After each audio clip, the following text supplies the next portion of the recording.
Okay, Tropical, as you were about to say. Okay.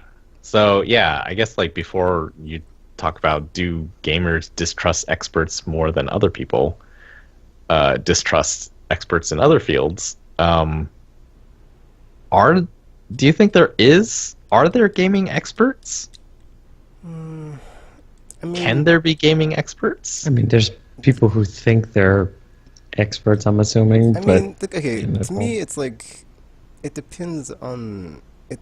It's because like we're talking about like a lot is like there's so many games that come out every week, so it's like there's no way you're gonna be Hmm. able to play every game to completion, like across the board on every platform or whatever. So it's like it depends on. I mean, you can still be an expert per se, but it's like you're not going to be an expert of all things. well, Okay, I but mean like that doesn't. is there knowledge in games that only a certain few can acquire because they work at it, whereas other people don't work at it. Like I think like what's an expert to me, it's like it's a person who's acquired a lot of knowledge about a certain thing versus sort of the what a regular person who hasn't gone and acquired that knowledge would be able to like know about a particular subject. So is there knowledge in games that like you have to work at to get? Mm, Or is it really sort of so accessible that anyone can I like think is everyone's opinion equally valid I think when as it comes time to goes, I games? think as time goes on, it seems like games are getting easier. So it's not the case, but like with older titles, for sure, like like there's just certain choke points on some of them where it's like getting through them all Wait, is going to be a what do you pain. mean games are getting easier? I mean, they're kind of not. They're kind of designed where you can not really get stuck on them and get through them. Whereas, Don't know if that's true. for, I mean, the average person's not going to have any trouble getting through them. Like they're not, or even if they do, it's not going to be something that's impossible. It's like there's going to be tough I Mm, spots, but you're not going to not get through the game. kind of, yeah, I feel like old games there was just a lot more stuff that really involved trial and error because they just weren't explained really well because they were limited. I also feel like games of today are just like better designed and better developed and Yeah, just like more. games today, it's like you unless it's a puzzle that's like there was a lot of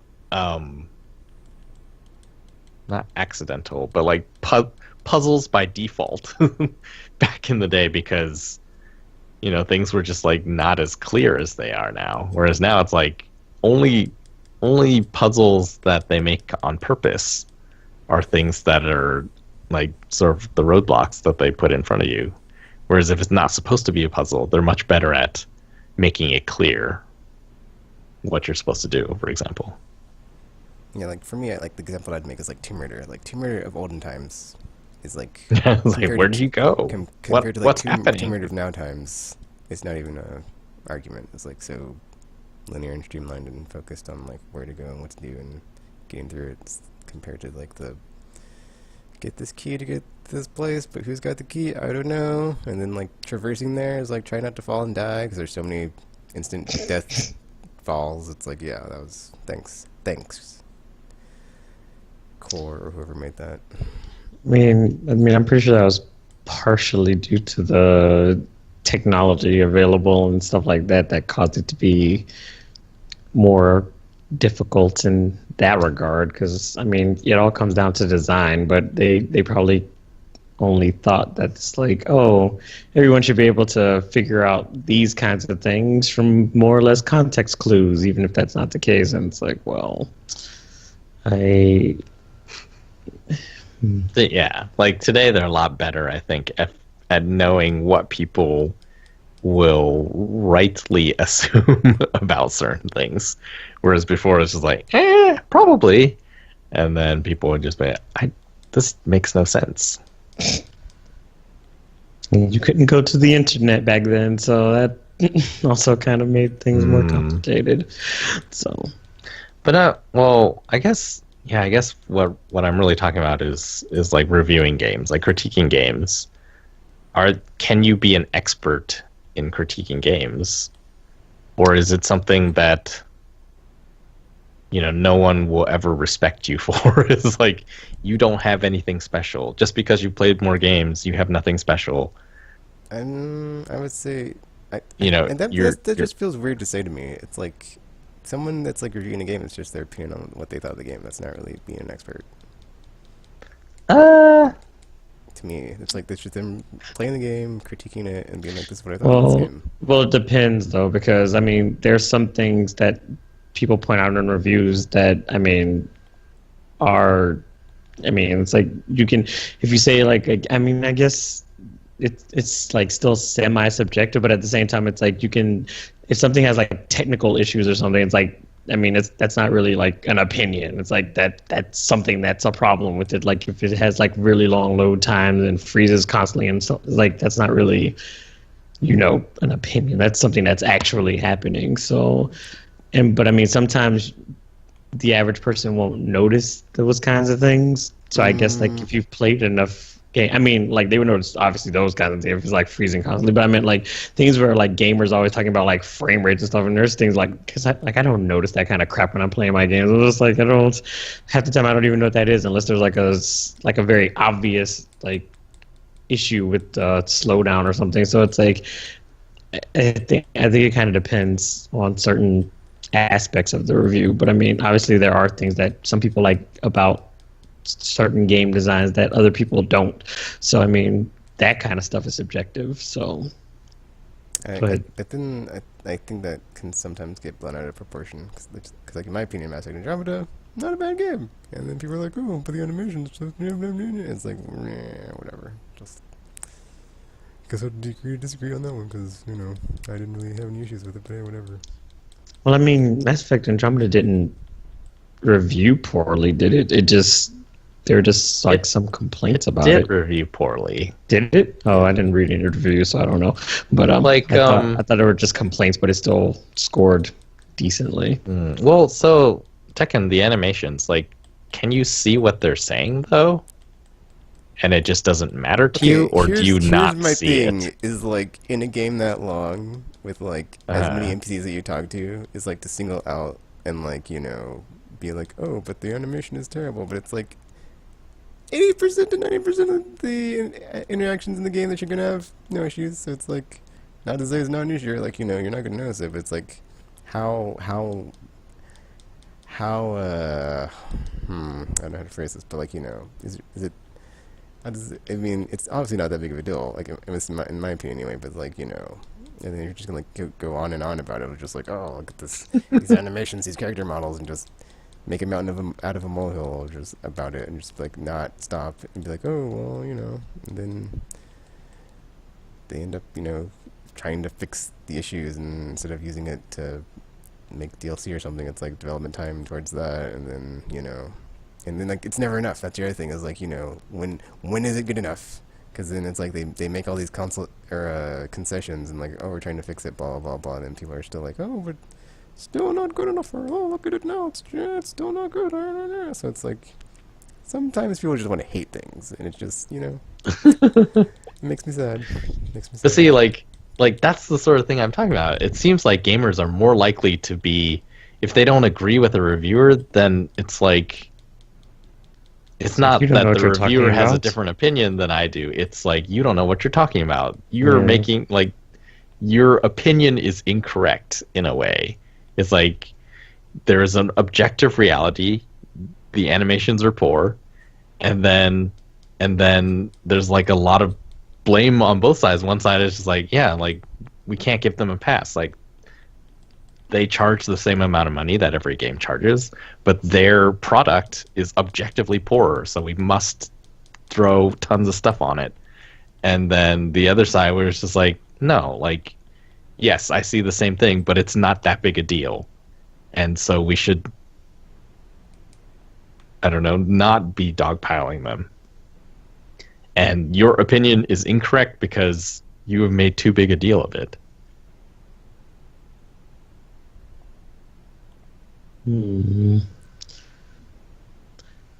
Like I don't feel like well, I guess that's another thing. Like when we're talking about are there game experts at all? Sometimes when I read like movie reviews, for example, they are talking about things that I never notice in movies. It's sort of like the frame rate thing that RPG is talking about. In movies, they talk about like, the framing of shots, like how the scenes are composed and all this stuff that's just like, It's like, sure, okay. it's like beyond me. It's like, like, well, that okay. sounds really cool, but when I saw it, I had no idea any of these things were happening. Like games sort of has that with Digital Foundry when they're talking about like really technical, like construction type stuff that does ultimately affect the game and the quality that people sort of perceive from it. But then, like most people don't see any of those things. They just, it's like instinctively they get like, oh yeah, this game is good. I have no idea why, but it's good, and then they can come up with like some reasons why they like it. But I feel like most of the times those are not, and I guess I would call them like expert reasons. Like someone has acquired knowledge about games, and they are able to tell you this is why it's good.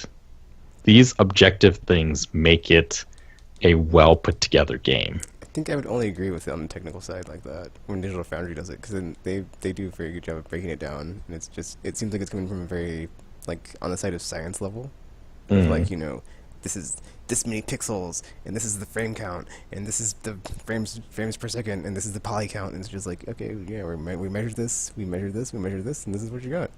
Whereas like the other side is just completely subjective as far as like, well, I felt this way about this, and well, as far as like other games, sort of criticism, there is an aspect also where they talk about like why certain mechanics, or they'll like point at mechanics, right? And that's something that I think more average people can notice and like interpret. And then they'll be able to make an argument for why it's like, oh, this mechanic fits very well, for example, with like the tone of the story or something. And like these things put together, that makes this an amazing game, okay, for well, example. yeah, I see what you're saying, because there was an article on US Gamer where they talked about the story of Far Cry 5 and like how the tone and the themes do not match up at all, but it's still a fun game. But they didn't See, I think like gamers who want to love Far Cry 5 and think that it's the most amazing thing ever will look at that and be like, that is wrong. You have made a factually incorrect statement. And, that I don't think that's true. But then, yeah, that goes back to the original question. Like, is it just gamers, you think? It feels like to me, gamers more often than not will be the ones to do this. I think part of that is because no one wants to not like something that they like. Kind of, they don't want to see somebody else not like something they like. It's weird. Kind of scenario. I'm fine with someone not kind liking something I like. It's kind of one of those. That's It's why I'm kind of one of whatever, those if you wanna like. play your mobile games, a landfill, filth them. Go ahead. I feel like it's kind of like a low-level fanboyism.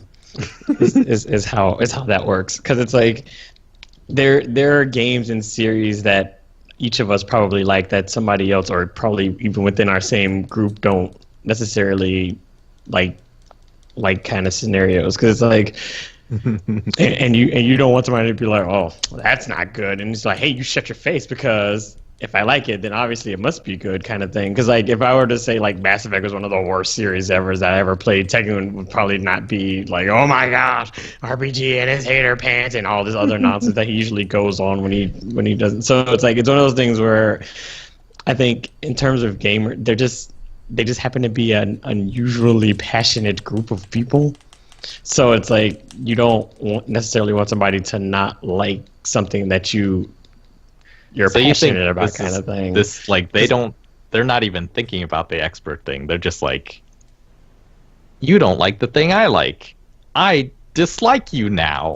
And like that's what it is. I think that's a lot of it, because I mean those kind of people exist in all types of industry. So I think it just, because of the nature of gaming and how it's gotten, it's like they're just a bit more vocal about it, because it's like we all love what we love, and then it's like it was immersive, and I enjoyed every second of it. You're wrong. Nothing you say is right. I disagree. It just occurred to me that like maybe food is a better analogy to games, because like games are a thing that everyone feels like, well, everyone can play these, so why are some people experts when I can also form an opinion if I have the game? Food is like, I can also eat, like, so what makes you an expert of food? And yet I don't feel like a lot of people go around saying like, like going up to food experts and being like, hey, you're wrong. You don't bro. know what? Yeah, you're wrong. This is the best grilled cheese I ever had. Yeah.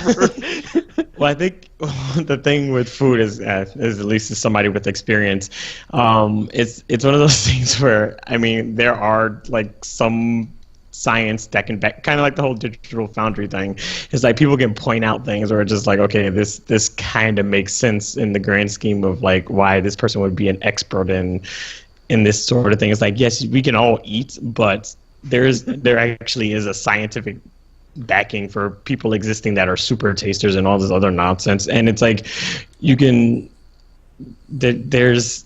it's hard to explain, but it's like do you think that there is that same kind of backing?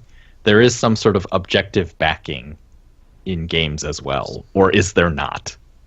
I mean, that's a good question, because it's one of those things where it's like, well, I don't think there is, dude. I think it's because like passion. It's just like, I think it's just like an emotional level, a human thing of just like everybody said, like, I like this thing, and you don't like this thing. Well, now I don't like you.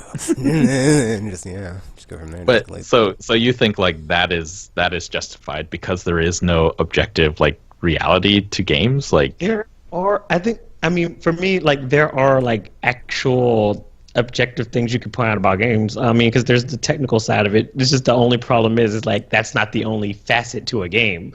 So it's like it gets like that's only part of it. It's like, yes, those things you can like back up with facts and things, like you said, with the whole pointing out pixels and all this other stuff. But the problem then comes down to things like the mechanics or like certain things that people may like that other people don't like. So it's like there might be a mechanic that somebody finds like super annoying or like nonsensical in the game, but then it's a mechanic that's like, oh my gosh, this is groundbreaking, this is the best thing ever kind of scenario. So it's like that year when every game had like grappling hooks in it or whatever, and then everybody was just like jumping on that bandwagon, and then there were probably some people who were just like, oh my gosh, I love grappling hooks. Meanwhile, other people were just like, I can probably do without all of the grappling everywhere ever. So yeah, I think that's one of the issues of why it's harder to, I guess, have an expert in that regard, because we're all human, so we're obviously going to have some level of like bias when we're like thinking about something like we like or dislike. But then it's like, so yeah, we can point out the technical reasons and then try to like exacerbate them to make it seem like this game is worse or better because of them, so that way you can kind of make it seem like it's more expert based. But I think at the end of the day, a lot of the times especially with reviews, it kind of does come down to like whether or not somebody likes something. Because I've seen, I don't know if it was IGN or GameSpot, one of them would usually give like these game titles to people who would like not even like the genre, and it's like, well, this is a terrible idea, because they're obviously not going to like the game if it's something they're not like used to playing. And then next thing you know, you end up with these low review scores, and then somebody else might play the game and be like, I found none of these problems that you were pointing out. And then the person will be like, well, I hate genre XYZ anyway, so it's like, that's why. And it's like, well, why? What was the purpose of that then? Why would they even give you that if you're already gonna go into it hating it to begin with? So, yeah, I don't know. I think there's always gonna be like some level of it in there, which makes it a bit more difficult.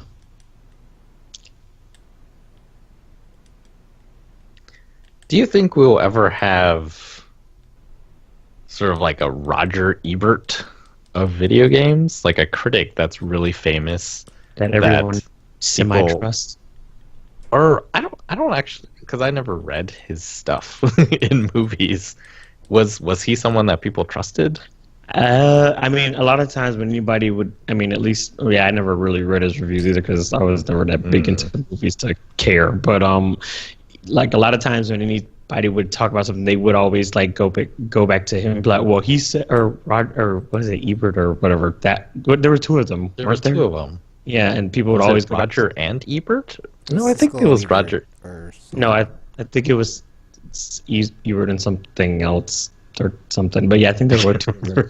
Yeah, but it's like they would always go back to him and be like, well, they said this and this and this about it, because like especially like when you see like trailers or anything like that, when it's just like, they gave it this many stars, so it's like, it must be good because these guys liked it. So it's like. But then it's like one of those things. It's like, well, who made you the expert? Like what? Like like where did he get his credentials from?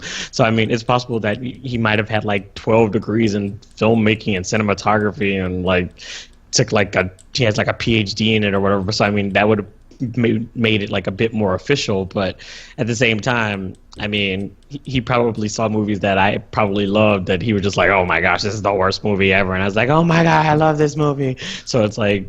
I mean, I guess it's still going to be the same kind of scenario. Do you think we'll ever have someone like that in games, where it's like a big name reviewer that everyone's like, game publishers will be like, we need to get quotes from that guy, or like we need to make sure that guy or lady, who knows, likes our game, and we can get a quote from them, and that's what we're going to use in our trailers and stuff.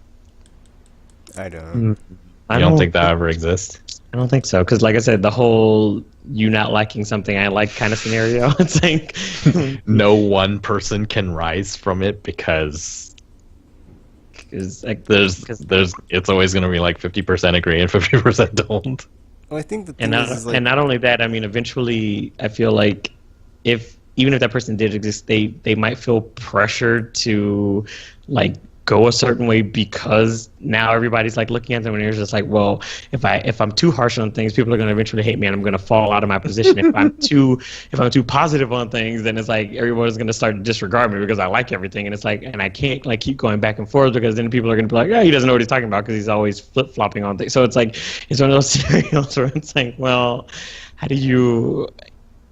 would you keep your credibility kind of thing in that scenario to make it so that you're like, oh, okay, you can always go to so and so for your review needs, because they would always be objective and know what they're talking about when they do it. I think like what you said, like it's not about I mean, I think or like the point I was making earlier about like, there's so many different types of games, but like how they've gotten easier, blah blah. But I think it's more about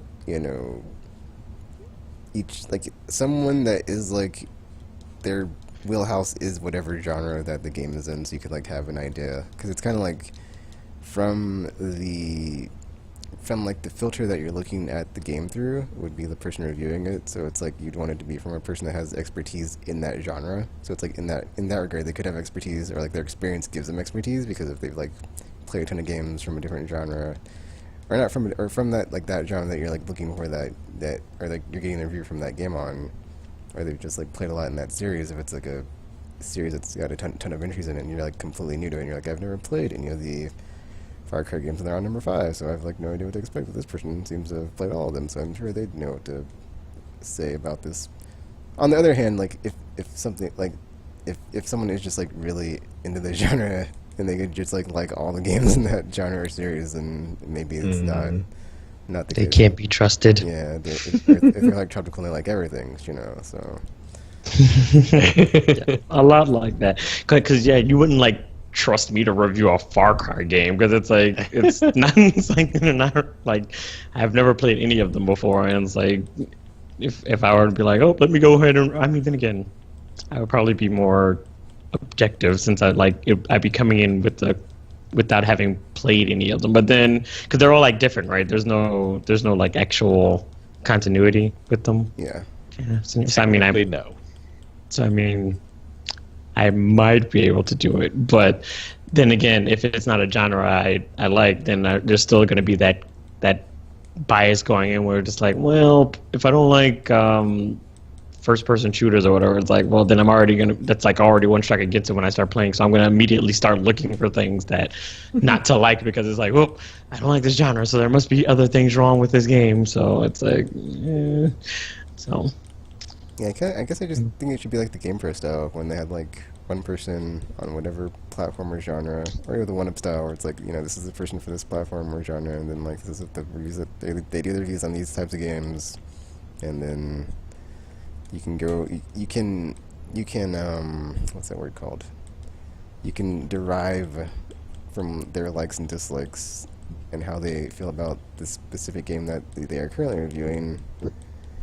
And how they approach or maybe it shouldn't be like an expert per se, more of like an expert team kind of like reviewing a game, because it's like it can kind of be like a Metacritic type of situation with like, because Game Informer kind of did that at one point. They'd have like a full review and then like on the sidebar it'd be like a second opinion.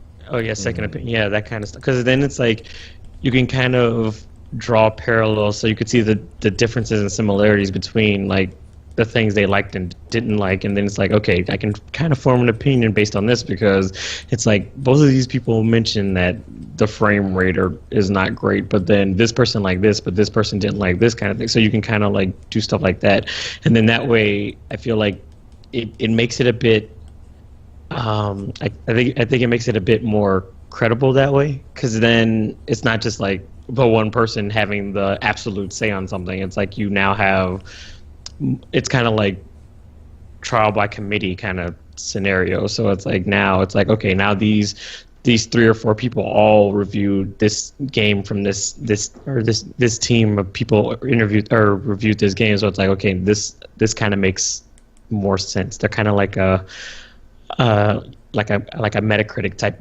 deal where you get like an aggregate review from like this one group this one group of people. So Metacritic is good? I didn't say that. That's not put words in my mouth. But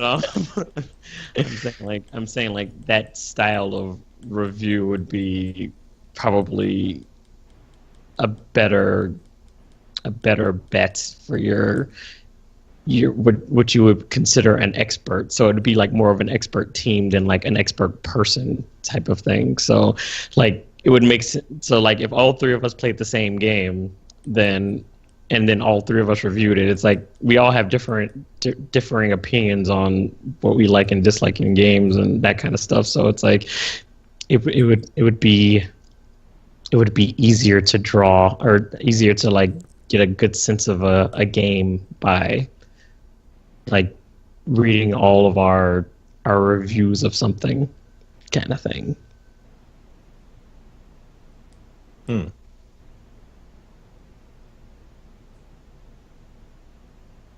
Cool. Well, I guess, is that enough for a middle segment?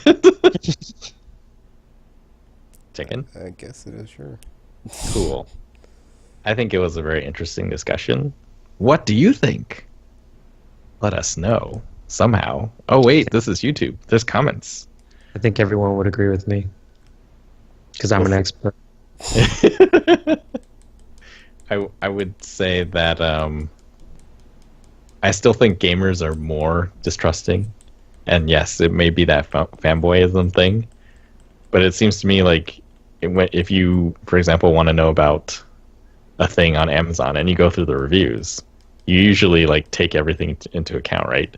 Whereas with gamers, they most likely be like, if they already decided they like a thing, it's like, all right, all the 5s are correct and all the 1s are liars. Basically, yes. So yeah, it's like you're a liar who lies, and you should stop playing games and delete your account. Yep. That type of scenario. But like I said, it's due to a fanboy lightness in everyone. It's like everyone has their series or genre or things that they love, and they don't want you don't want to hear bad stuff about it, because it's like, well, Why are you saying bad things about something that I obviously think is amazing? So it must be. So it's like it's just kind of like it, because I mean, there's an actual psychological thing for this. So it's like people have studied these kinds of things before, but I forgot the name of it though. I really should get back into my psychology books, but yeah. So it's like you don't want people going against your happy place kind of thing, because that would be bad. That would be bad. Final thoughts, Tekken?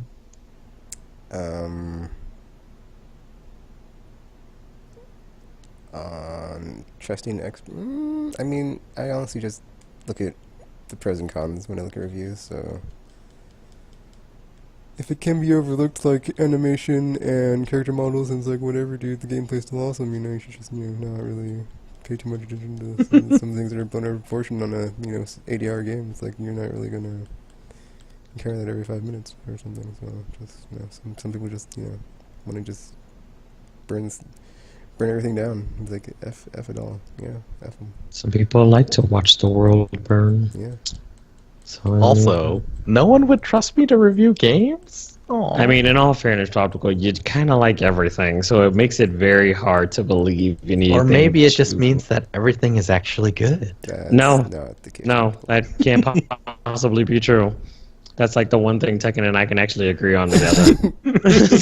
So I mean, but yeah, yeah, no. And it's not that I wouldn't trust you. I would just take everything you review with a grain of salt. It's like, well, he's known for liking everything, so it's like I can't really.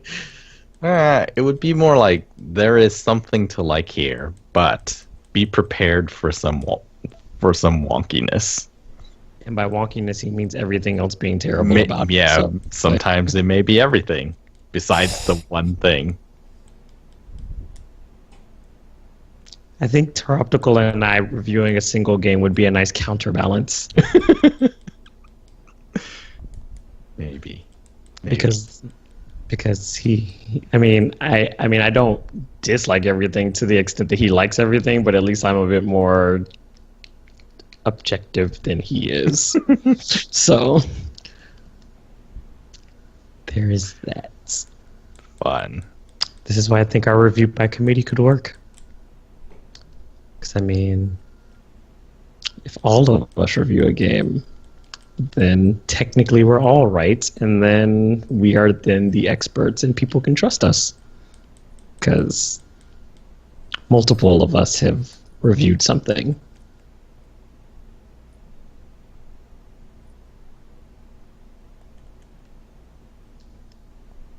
Let's do news.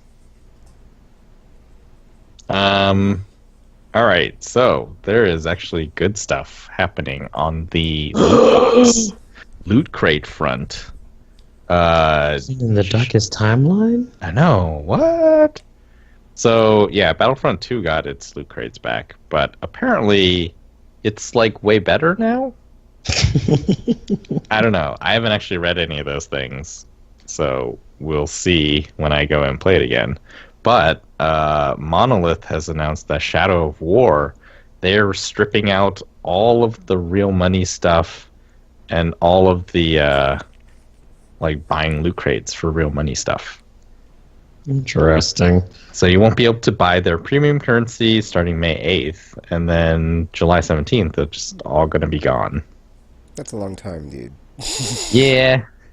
Well, it's to let people who have bought a bunch of gold To like use have it. time to spend it, I guess. Yeah.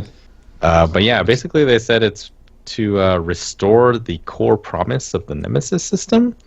I guess what happened was you could essentially buy orcs, I guess. And So you then can get a proper nemesis. Shadow of War has like this system where you can like recruit the orcs, and then you sort of have this army of them. And then there's some sort of multiplayer component where you raid other people's castles or something like that. Yeah, I guess what they decided was that when people could just buy orcs, they were sort of missing out on that sort of player created story of you're walking around and you fight this orc and then, He's not this your rival. relationship, you develop some sort of relationship, whether good or antagonistic, with that orc. And that didn't really happen, I guess, with the loot crate system. So they're like, yeah, we're going to get rid of all that.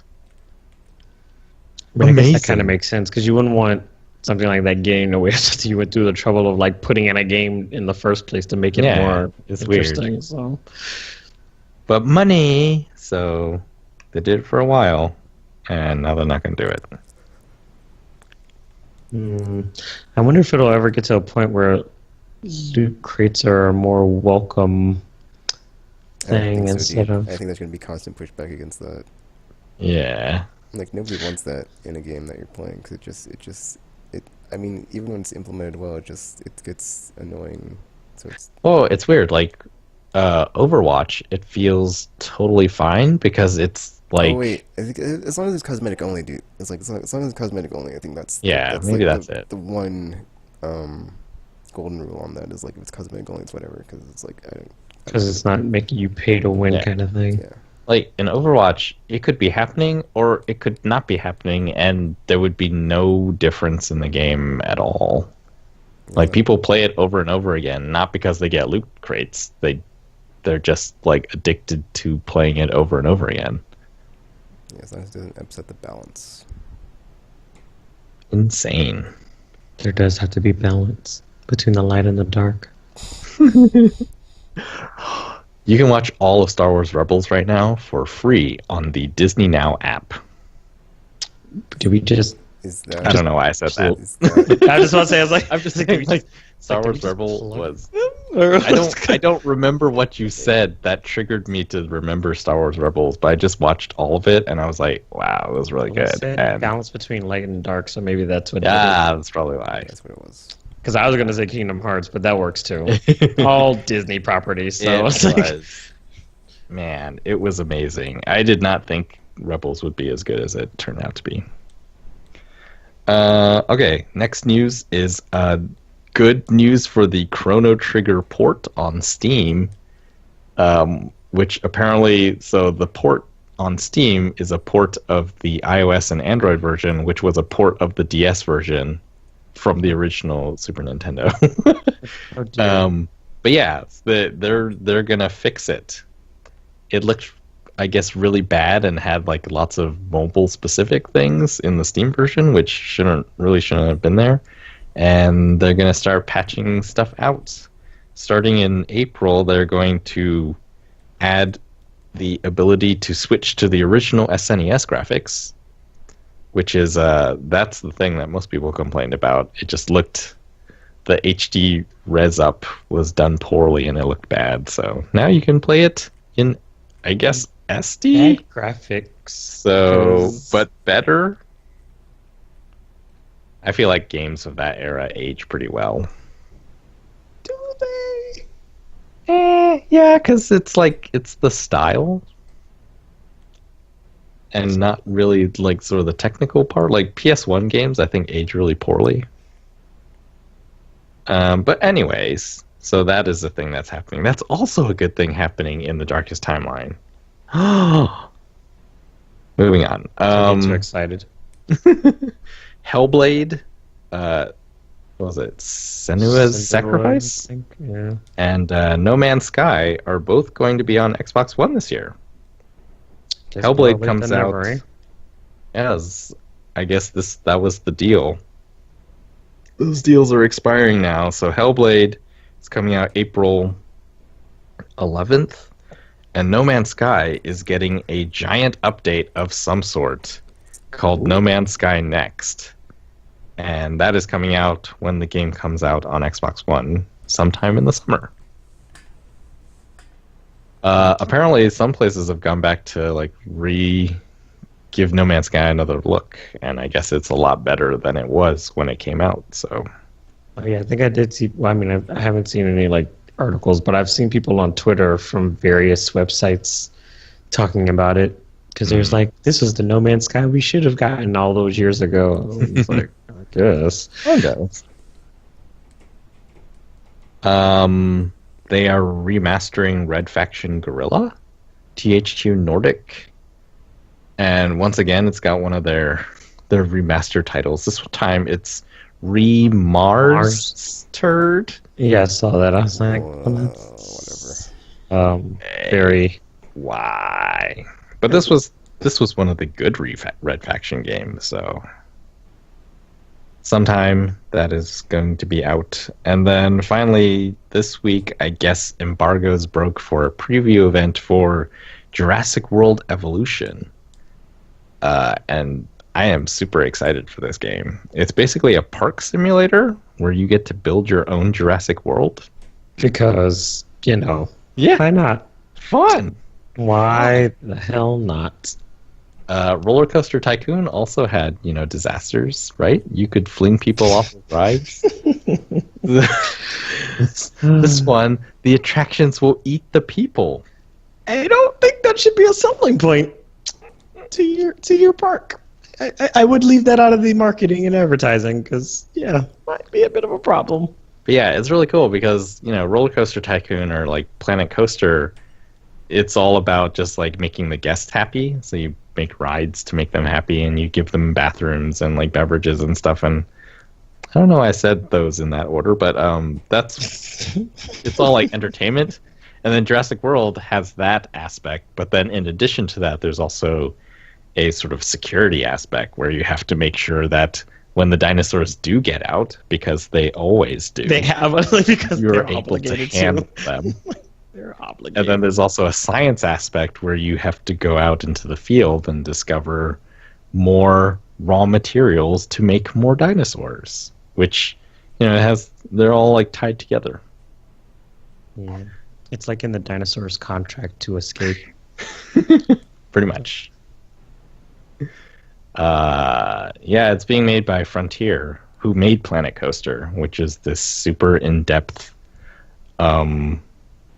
roller coaster tycoon type game, like theme park building game. So I am super pumped for Jurassic World Evolution, which is coming out in the summer for PC and consoles. That's what I'm excited for. No, not It's going to be on consoles, too. I think it's coming in the actually summer. June 12th, I think is when it's coming out. No, everything's coming out in June. Super pretty dinosaurs. And you build a theme park. I hope you can do fireworks, and then it, like, freaks out. That seems like a bad idea. dinosaur. I just want to say, I feel like that's a bad idea. It's like, you know what? Yes, let's have things that could potentially spook the giant, angry beast that could kill us all. There's no way this could go horribly. No way this can go horribly. Just like creating a super smart super predator. No way that can go bad. At all. I just watched that one. It's crazy. I really like theme parks. Do you like being eaten at a theme park? Probably not. Unless it was a ride. I don't know about you sometimes.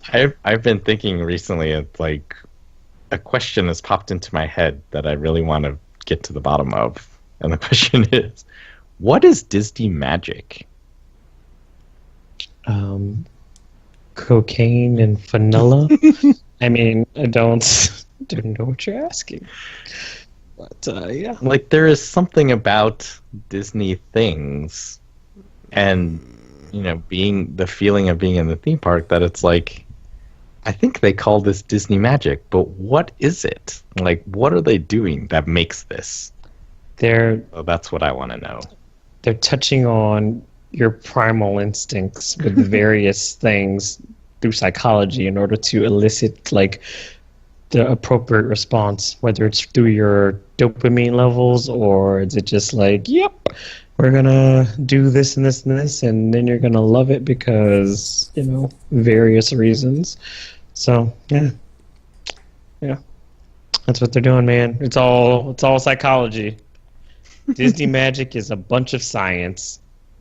Hilariously enough, I just demystified it for you. Someday I will figure it out. But yeah, that's the news I have. Was there anything major that I missed there? I felt like because we recorded one day early, there was like far less news, which is really weird because it's only one day.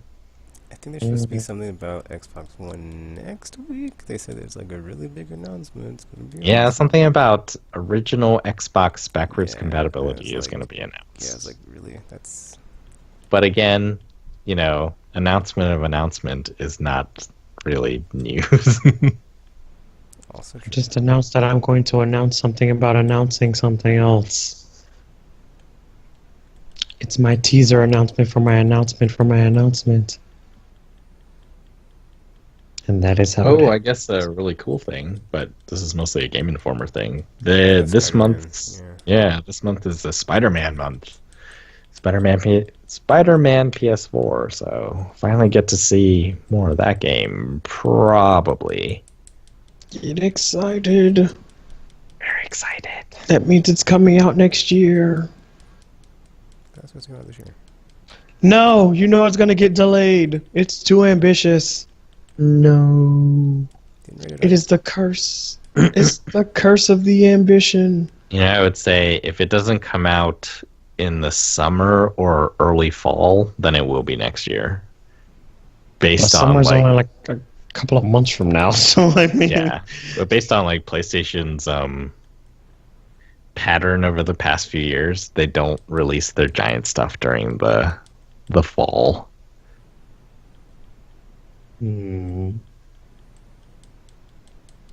Interesting.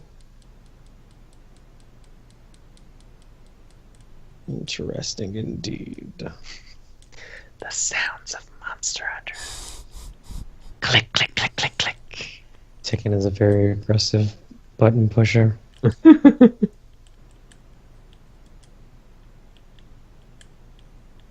All right then. Well, that is the news that I have. I don't know of anything else that came out that would be of importance. So that is the news. And also it was April Fool's Day this week, so that probably didn't help matters either. Oh yeah, there was. Oh, so we lost 2 days of news.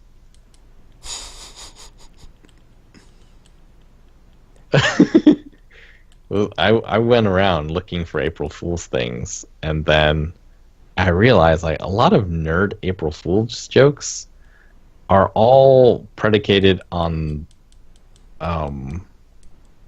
like breaking your dreams. I think there are pranks that don't involve breaking your dreams, but why is it like nerd ones are always like, oh yeah, we're gonna hurt you because you're gonna think that this is real, and then it's not. I think it's because they're the most vulnerable race. Like I saw a Lego vacuum cleaner that sorts the Legos and gets the dust off of them. Oh my gosh, was like, that would be great. Why is that not a thing? Someone invent that.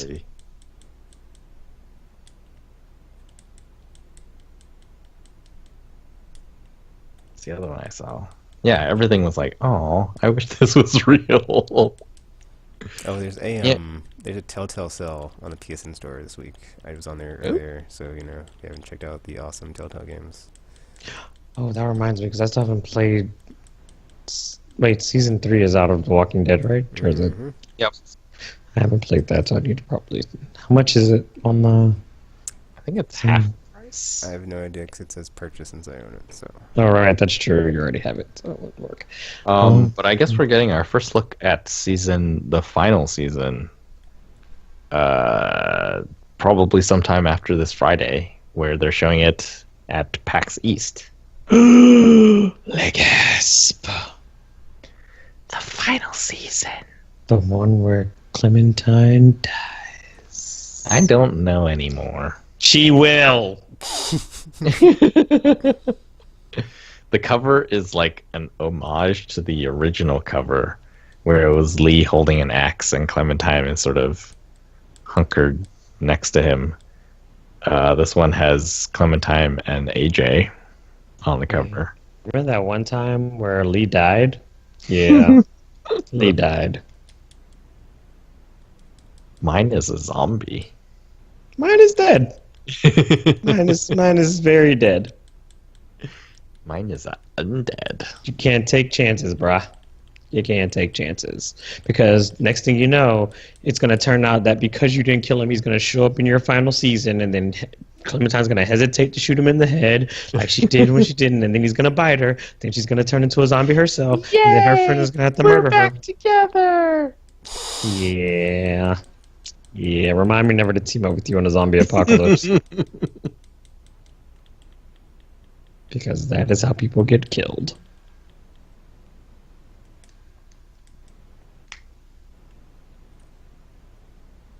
Because my Clementine ain't no punk.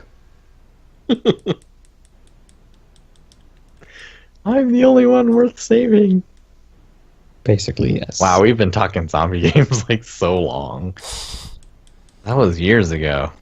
It was. It's true.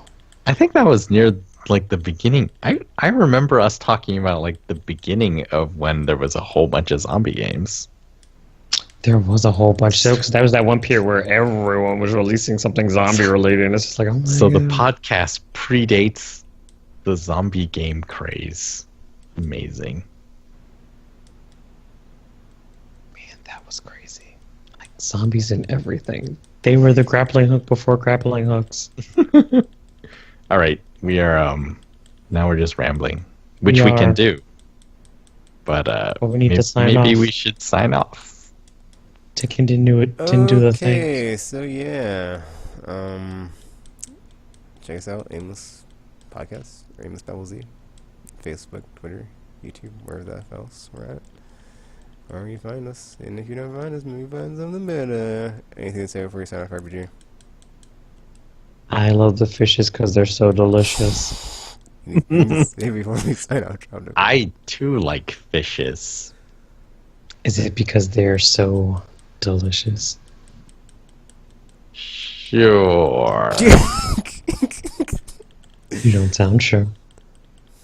You don't sound sure at all. Well, I very thoroughly enjoyed Ready Player One. I didn't know what to expect, so you know, it's a pleasantly surprised. So you know, maybe if you haven't read the book, check it out too, and be pleasantly surprised too, and be all happy and like, oh man, that was awesome. So yeah, until you see or hear from us again, Aimless Babble Z. Oh, also, there's like a ton of like dropped connections in this call, so it's gonna be a while before I upload it. So Oh no! maybe not like a while, but it will be a bit of a mess. So sorry in advance. No! Until you see or hear from us again, Aimless Babble Z, and we're now signing off.